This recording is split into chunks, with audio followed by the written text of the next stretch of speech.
This is the Arco distribution centre in Hull in the north of England. Now, Arco is a British safety company, and they've signed a contract with the British government to provide the protective suits to be worn by those working on the front line in the fight against Ebola spreading.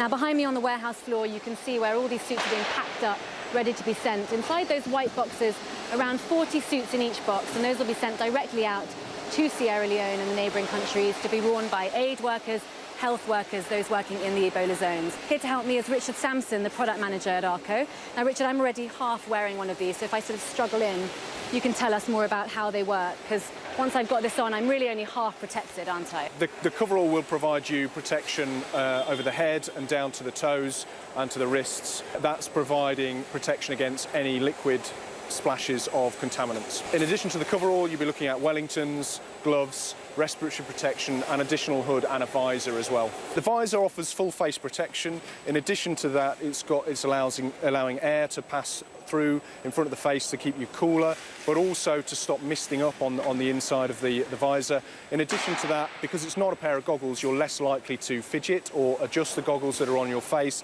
and also there's less chance of sweat being held in the goggles themselves. Now, sweat, that's another important point. I don't know if you can tell on camera, but this is a very papery, thin material, and presumably that's no coincidence. These are going to be worn in very hot conditions. Yeah, the Department for International Development came to us with that particular problem, with heat stress for their workers that are dealing with the patients out in West Africa. And it looks quite simple and it sounds simple, but it actually takes 3 days to train someone to wear these correctly, not just to get it on, but to get it off to avoid any contamination spreading.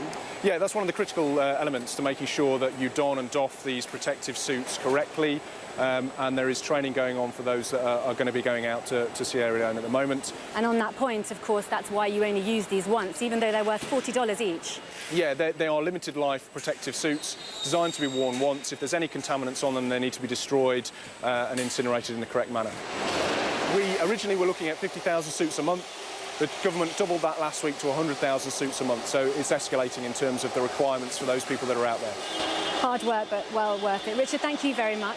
Well, so these suits will be sent directly out to those working at the front line, as we said. Now, this is part of the government's pledge here in the UK to contribute more than $200 million towards the global effort. A small part of the contribution, perhaps, of these suits, but they are, of course, a vital tool in fighting the spread of this deadly virus. Rosie Tomkins for CNN in Hull in the north of England.